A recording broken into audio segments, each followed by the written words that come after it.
বিসমিল্লাহির রহমানির রহিম। প্রিয় শিক্ষার্থীরা, কেমন আছো তোমরা? আশা করি ভালো আছো। আমি তোমাদের দোয়ায় ভালো আছি। অনলাইন ক্লাসে তোমাদের স্বাগতম। আমি মুসাম্মাদ হাসিনা, সহকারী শিক্ষক, ইটবেরিয়া ইউসিকে ডিজিটাল স্মার্ট মাধ্যমিক বিদ্যালয়,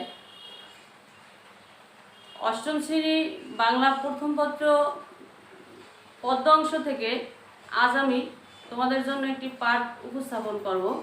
প্রথমে আমরা কিছু চিত্র দেখে নিব। ছবিগুলো মনোযোগ সহকারে দেখবে। সিস্টার নিবেদিতা 1867 সালে জন্মগ্রহণ করেন, 1911 সালে মৃত্যুবরণ করেন। আশালতা সেন 1894 সালে জন্মগ্রহণ করেন, 1986 সালে মৃত্যুবরণ করেন। লীলা নাগ 1900 সালে জন্মগ্রহণ করেন, 1970 সালে মৃত্যুবরণ করেন। প্রীতিলতা ওদেদার 1911 সালে জন্মগ্রহণ করেন, 1932 সালে মৃত্যুবরণ করেন। এরা কারা? এরা হচ্ছে বিভিন্ন আন্দোলনকারী নারী, যারা বিভিন্ন সময় নারীদের অধিকার নিয়ে আন্দোলন করেছিল, সংগ্রাম করেছিল। আর এই আন্দোলন সংগ্রামের মাধ্যমেই যুগে যুগে নারীরা বিভিন্ন রকম অধিকার পেয়েছিল। বর্তমান সময় তোমরা যে স্কুলে গিয়ে লেখাপড়া করার সুযোগ পাচ্ছ, নারী পুরুষ সমানভাবে কাজ করার সুযোগ পাচ্ছে, এবং তোমরা ছেলেদের মতোই লেখাপড়া করে বড় পদে চাকরি পাচ্ছ। এর পিছনে এই নারীদের অনেক অবদান রয়েছে। আজকে আমরা একটি ভিডিও দেখব, যে ভিডিওটায় এরকম নারীদের কিছু উল্লেখযোগ্য কৃতিত্ব উঠে আসবে। তোমরা মনোযোগ সহকারে ভিডিওটা দেখবে। সবাই একটু মনোযোগী হয়, ভিডিওটা মনোযোগ সহকারে দেখো। অসীম আকাশকে নিজ হাতের মুঠোয় পুরে নেন একজন পাইলট। তবে এভাবে পাখির মতো ভেসে চলে আকাশের প্রথম কর্তৃত্ব প্রতিষ্ঠা করলেন বাংলাদেশ সেনাবাহিনীর দুই নারী পাইলট। এই ভিডিওতে যে তথ্যগুলো আসছে, সেই তথ্যগুলো তোমরা খাতা কলমে লিখে রাখবে। আর এর মাধ্যমে তোমরা নির্ণয় করবে যে আজকের পাঠের বিষয় কি হতে পারে। প্রমাণ করতে এবছরের 18 জুন প্রথম একক মিশন সম্পন্ন করেন তারা। বুধবার উড্ডয়নের মাধ্যমে আনুষ্ঠানিক প্রশিক্ষণ সমাপনী হয় তাদের। সফল উড্ডয়ন শেষে দুই নারী বৈমানিক উচ্ছ্বাস প্রকাশ করেন। নারী হিসেবে এই কাজ করতে পেরে আমি অনেক গর্বিত। আমি জানি যে এর মাধ্যমে আমাদের দেশের আরো অনেক মেয়েরাই অনেক ইন্সপিরেশন পাবে। আমি চাই যে তারা যেন এরকম আরো অনেক পেশা বেছে নেয়, যেটাতে তারা চ্যালেঞ্জের সম্মুখীন হতে পারবে। যে ক্ষেত্রগুলো ইভেন ছেলেরা পায়নি, সেই ক্ষেত্রগুলো আমরা দেখিয়ে দিতে চাই। তাদের কথাগুলো মনোযোগ সহকারে শুনো এবং তথ্যগুলো লিখে নাও। হয়তো আপনাদের ছেলেদের থেকেও ভালো করতে পারি, সেটা হয়তো আজকে আমরা শুধু দেখিয়েই দিইনি, পরবর্তীতে অসীম আকাশকে নিজ হাতের মুঠোয় পুরে নেন একজন পাইলট। তবে এভাবে পাখির মতো ভেসে চলে আকাশের প্রথম কর্তৃত্ব প্রতিষ্ঠা করলেন বাংলাদেশ সেনাবাহিনীর দুই নারী পাইলট, ক্যাপ্টেন নাজিয়া ও ক্যাপ্টেন শাহরিনা। 2014 সালে ক্যাপ্টেনদের নামগুলো লিখে নেবে। বেসিক কোর্স 9 এর প্রথম নারী হিসেবে যোগদান করেন। উড্ডয়ন দক্ষতা প্রমাণ করতে এবছরের 18 জুন প্রথম একক মিশন সম্পন্ন করেন তারা। বুধবার উড্ডয়নের মাধ্যমে আনুষ্ঠানিক প্রশিক্ষণ সমাপনী হয় তাদের। সফল উড্ডয়ন শেষে দুই নারী বৈমানিক উচ্ছ্বাস প্রকাশ করেন। নারী হিসেবে এই কাজ করতে পেরে আমি অনেক গর্বিত। আমি জানি যে এর মাধ্যমে আমাদের দেশের আরো অনেক মেয়েরাই অনেক ইন্সপিরেশন পাবে। আমি চাই যে তারা যেন এরকম আরো অনেক পেশা বেছে নেয়, যেটাতে তারা চ্যালেঞ্জের সম্মুখীন হতে পারবে। যে ক্ষেত্রগুলো ইভেন ছেলেরা পায়নি, সেই ক্ষেত্রগুলো আমরা দেখিয়ে দিতে চাই যে আমরাও পারি, এবং কিছু কিছু ক্ষেত্রে আমরা হয়তো আপনাদের ছেলেদের থেকেও ভালো করতে পারি, সেটা হয়তো আজকে আমরা শুধু দেখিয়েই দিইনি, পরবর্তীতে অসীম আকাশকে নিজ হাতের মুঠোয় পুরে নেন একজন পাইলট। তবে এভাবে পাখির মতো ভেসে চলে আকাশের প্রথম কর্তৃত্ব প্রতিষ্ঠা করলেন বাংলাদেশ সেনাবাহিনী। এই ভিডিওর যে তথ্যগুলো আমরা দেখতে পেলাম, এতে বাংলাদেশি দুজন নারী পাইলটকে আমরা দেখলাম। কি দেখলাম? তারা তাদের ইচ্ছা দিয়ে তাদের আশা পূরণ করেছে এবং তারা বিজয়ী হয়েছে। ভবিষ্যতে নারীরা আরও সামনের দিকে এগিয়ে যাবে, সে কথাও তারা ব্যক্ত করেছে। এ থেকে আজকের পাঠ নির্বাচন করব আমরা। আজকের পাঠের বিষয় হলো নারী। লিখেছেন কবি কাজী নজরুল ইসলাম। কবি কাজী নজরুল ইসলাম 1899 খ্রিস্টাব্দে 24শে মে বর্ধমান জেলায় আসানসোলে মহকুমায় জন্মগ্রহণ করেন। এই কবির চেহারা দেখলে আমরা সহজেই বুঝতে পারি এই কবি কে। এই কবি হচ্ছে আমাদের জাতীয় কবি। তার অপর একটি নাম রয়েছে, সেটা হলো বিদ্রোহী কবি।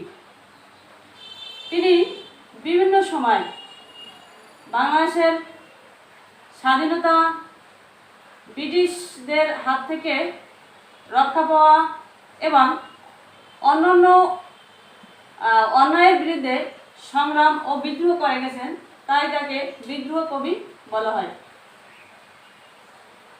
তিনি প্রথম মহাযুদ্ধ যখন শুরু হয়েছে তখন তিনি মাত্র 10ম শ্রেণীর ছাত্র ছিলেন। বাঙালি পন্টনে যোগদান করে তিনি যুদ্ধে ঝাঁপিয়ে পড়েছিলেন।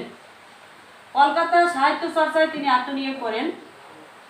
এই কবি সাহিত্যের এমন কোনো দিক নেই, কবিতা, গল্প, ছোট গল্প, গান, গজল, উপন্যাস, যা কিছু বলো তুমি, ছোটদের জন্য লেখা কিশোর গল্প, সমস্ত কিছুতেই তার অবদান রয়েছে। কিন্তু বড় দুঃখের বিষয়, মাত্র 43 বছর বয়সে 1941 সালে এই কবি দুরারোগ্যে আক্রান্ত হয়। পরবর্তীতে বাংলাদেশ স্বাধীন হওয়ার পর বাংলাদেশ সরকার 1972 সালে ঢাকায় এনে তাকে নাগরিকত্ব প্রদান করেন এবং ঢাকায় চিকিৎসাধীন অবস্থায় তিনি 1976 সালে 29শে আগস্ট মৃত্যুবরণ করেন।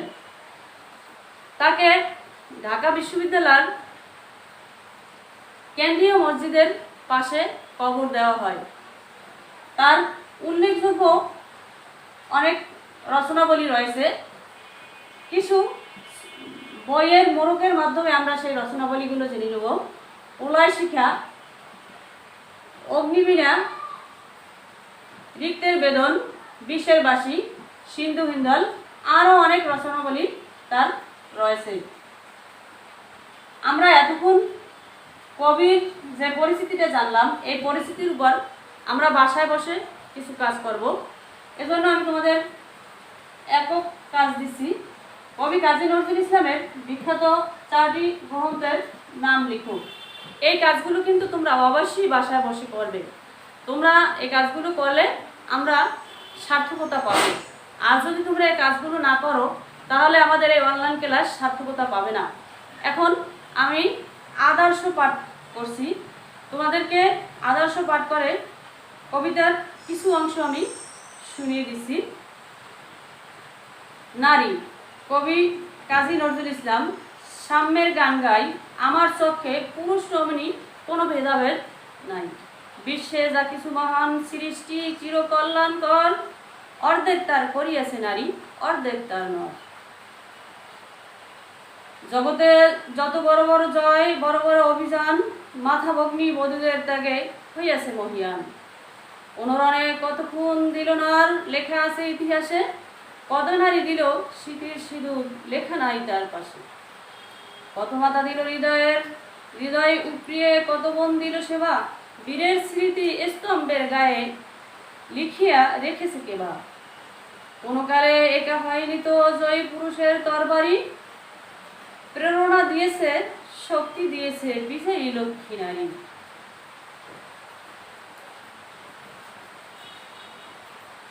আমরা মূল কবিতাটা থেকে কিছু অংশ শুনলাম। এখন আমরা এই কবিতা থেকে কিছু গুরুত্বপূর্ণ শব্দার্থ জানব। সাম্য, সাম্য শব্দের অর্থ সমতা, সকলের জন্য সমান অধিকার। এইখানে এই কবি কাজী নজরুল ইসলামকে সাম্যবাদী কবিও বলা হয়, কারণ সে কখনই পুরুষ নারীকে আলাদা করে দেখেন নেই। তিনি সবসময়ই মনে করছে একজন নারীও মানুষ, একজন পুরুষও মানুষ। এই জন্য সাম্য শব্দটা এই কবিতায় ব্যবহার করা হয়েছে, অর্থাৎ সমতা, সকলের সমান অধিকার। নারীরও যে অধিকার একজন পুরুষেরও সেই অধিকার। মহিয়ান, মহিয়ান তোমরা শব্দের অর্থের সাথে একটি ছবি দেখতে পাচ্ছ। এই ছবিটা কার অবশ্যই তোমরা জানো, এটা মাদার তেরেসার। সে একজন মহিষী নারী ছিলেন, অর্থাৎ সমস্ত জীবনের সমস্ত অর্থ, তার শারীরিক যত সক্ষমতা সমস্ত কিছুই সে মানুষের কল্যাণে ব্যয় করেছে। এজন্য তাকে মহিয়ান বলা হয়েছে। রণ যুদ্ধ, যুদ্ধ লড়াই। এই শব্দের অর্থগুলো ভালোভাবে তোমরা জেনে নিবে এবং খাতায় লিখে নিবে। রচা, রচা রচনা করা হয়েছে এমন সৃষ্টি, রচনা করা হয়েছে এমন, সৃষ্টি করা হয়েছে এমন। একটা শব্দের একাধিক অর্থ রয়েছে, অর্থগুলো তোমরা খাতায় লিখে নিবে। পীড়ন, অত্যাচার, নির্যাতন, শারীরিক কষ্ট প্রদান। পীড়া, পীড়া হচ্ছে রোগ, রোগা।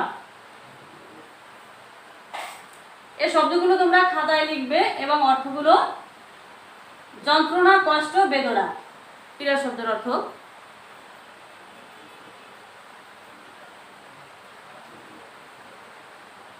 আমরা দুটি ছবি দেখতে পাচ্ছি, জগদীশ চন্দ্র বসু ও মেরি কুরি। এই জগদীশ চন্দ্র বসু একজন পুরুষ আর এই মেরি কুরি ছিল একজন নারী। এইখানে দাঁড়িপাল্লায় দুইজনকে ওজন করলে যেভাবে সমান হয় সেভাবে দেখানো হয়েছে যে আসলে একজন পুরুষের কৃত কর্ম দ্বারা সে যে পর্যায়ে রয়েছে, একজন নারী তার কৃত কর্মের দ্বারা, কৃতিত্বের দ্বারা সে অবস্থানেই রয়েছে। এখানে কাউকে ছোট করে দেখানো হয়নি। আমি এটাকে ভালোভাবে বোঝার জন্য তোমাদের কবিতার লাইনগুলো একটু ব্যাখ্যা করে বুঝিয়ে দিচ্ছি। সাম্যের গান গাই, আমার চোখে পুরুষ স্বামিনী কোনো ভেদাভেদ নাই। কবি কাজী নজরুল ইসলাম সাম্যবাদী কবি ছিলেন, তাই সে বলেছে যে আমি সব সময় সাম্যের গান গাই, আমার চোখে নারী পুরুষ সবাই সমান, কেউ ভিন্নতা, কারো ভিন্নতা নেই, সবাই সব। বিশ্বে যা কিছু মহান চির কল্যাণকর, অর্থাৎ এই বিশ্বে যা কিছু কল্যাণকর করা হয়েছে সব কিছুর মূলই নারী পুরুষের সমান অধিকার ছিল, সমান হস্তক্ষেপ ছিল। অর্ধেক তার নারী করেছে এবং অর্ধেক করেছে নর। কখনই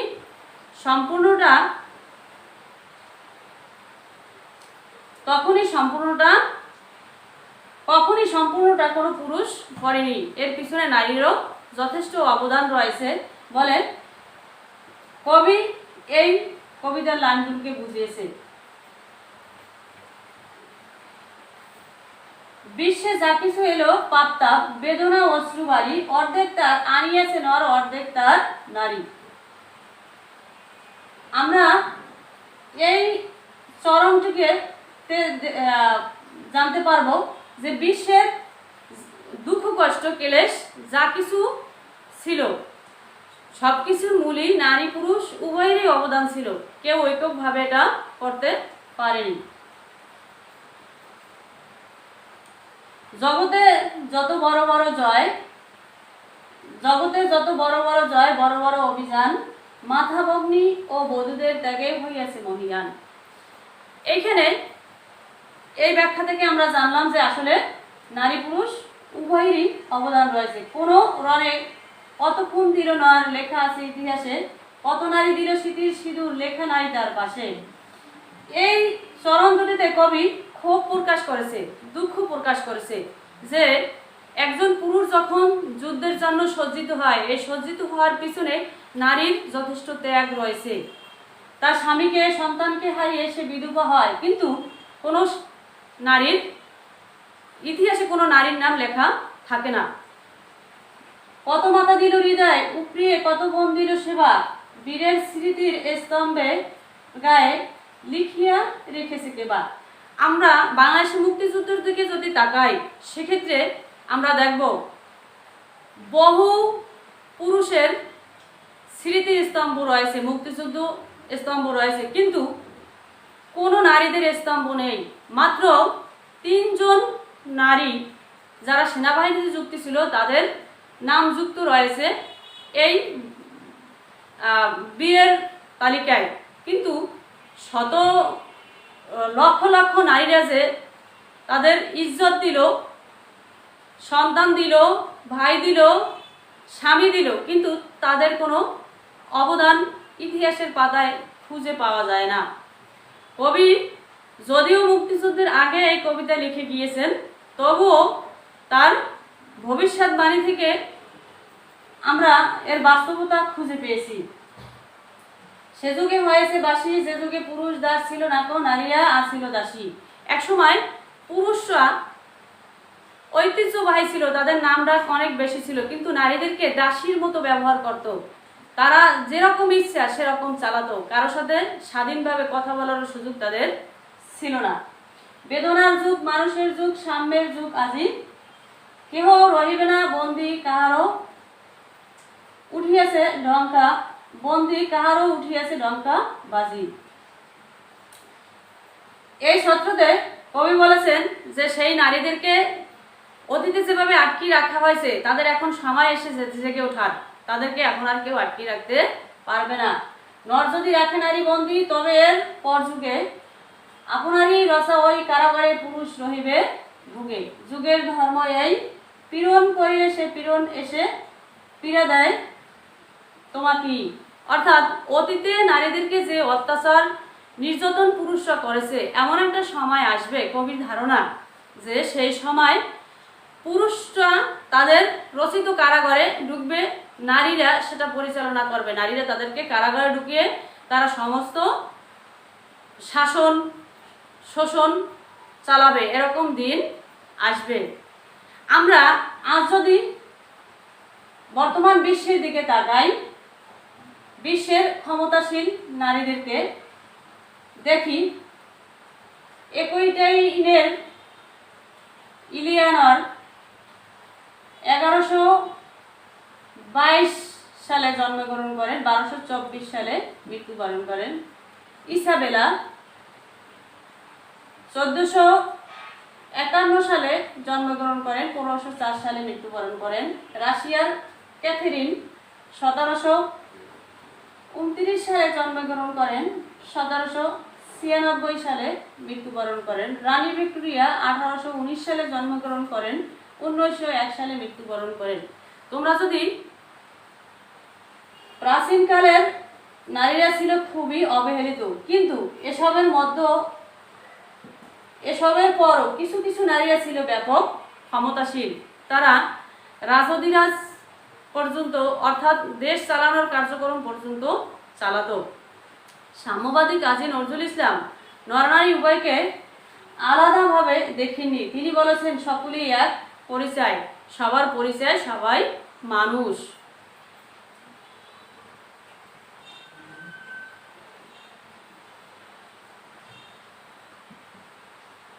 জোড়াই কাজ দেওয়া যাবে না তোমাদের জানি, যেহেতু আমরা অনলাইন ক্লাস করছি। সেক্ষেত্রে তোমরা একটি কাজ করো, খাতা কলম নাও, নিয়ে এই কাজগুলি লিখে নাও। তোমরা আলাদা আলাদাভাবে লিখে নিবে, যার যার খাতায় শেষে লিখে এই কাজটা যদি তোমরা করো তাহলে তোমরা উপকৃত হবে। এজন্য কিছু কাজ তোমাদের দেওয়া হয়েছে, তোমরা বাসায় বসে এই কাজগুলো করবে।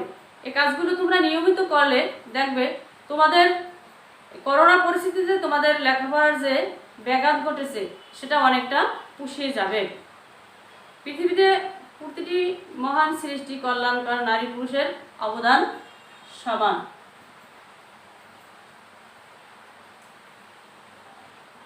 আমরা মানব সভ্যতা নির্মাণে নারীদের অবদান অনেক বেশি। এমনকি কৃষিকাজের সূচনা প্রথমে নারীদের হয়েছিল। আমরা যদি আদিম যুগের ইতিহাস খুঁজি, প্রাচীন যুগের ইতিহাস খুঁজি, সেক্ষেত্রে দেখা যাবে নারীরা উপার্জনের জন্য যে ফল এনেছিল, যে খাবার এনেছিল, সেখান থেকে বীজ বপন করেই প্রথম কৃষি উদ্বোধন করেছে। সেক্ষেত্রে হিসাব করলে পুরুষের তুলনায় নারীদের অবদান কোনো অংশই কম নয়। ইতিহাসের পাতা খুললে তোমরা দেখবে পুরুষের কথা যতটা লেখা আছে নারীদের কথা ততটা লেখা নাই, কিন্তু নারীদের অবদান পুরুষের চেয়ে কোনো অংশই কম না। কবি কাজী নজরুল ইসলাম একথা বোঝানোর জন্যই বলছে, বিশ্বে যা কিছু মহান সৃষ্টি শ্রী কল্যাণকর, অর্ধেক তার করিয়াছে নারী, অর্ধেক তার নার। এই কথাগুলো এজন্যই সে বলেছে যে যাতে সবাই নারীদেরকে মানুষ হিসাবে মূল্যায়ন করে এবং মানুষ হিসাবে দেখে, তাহলেই আমরা সামনের দিকে এগিয়ে যেতে পারবো। একটা গাড়ির দুইটা চাকা থাকে, একটা যদি দুর্বল হয় আর একটা সচল হয় তাহলে গাড়িটা সমান তালে চলতে পারে না। এজন্যই নারী পুরুষের সমান অধিকার দেওয়া হলে সমাজ দ্রুত এগিয়ে যাবে, আমাদের দেশ একটি উন্নত দেশে পরিণত হবে। বর্তমান সময়ের দিকে যদি তোমরা তাকাও তাহলে দেখবে বর্তমানে নারীর ক্ষমতায়ন এসেছে।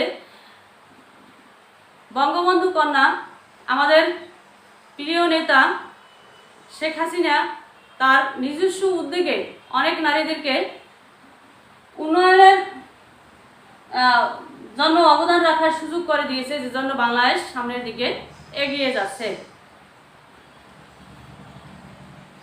এখানে একটি দলীয় কাজ দেওয়া হয়েছে, কিন্তু তোমরা সেটা লিখে নিবে, কারণ তোমাদেরকে দ্বারা তো আর দলীয় কাজ করার এখন সুযোগ নাই। আমরা যেহেতু অনলাইন ক্লাস করছি, তোমরা লিখে নিবে এবং বাসায় বসে কাজগুলো করবে।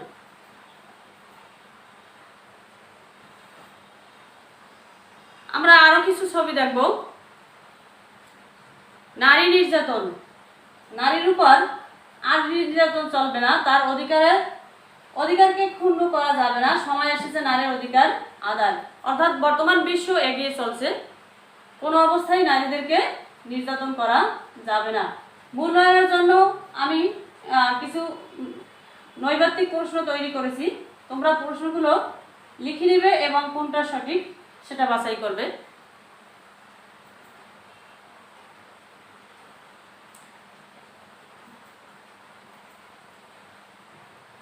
এতক্ষণ আমরা কাজী নজরুল ইসলাম রচিত নারী কবিতার উপর যে আলোচনা করলাম, এর উপর আমি তোমাদেরকে একটি বাড়ির কাজ দিয়েছি। বাড়ির কাজটি খাতায় লিখে নাও, সবাই খাতা কলম নিয়ে লিখে নেবে।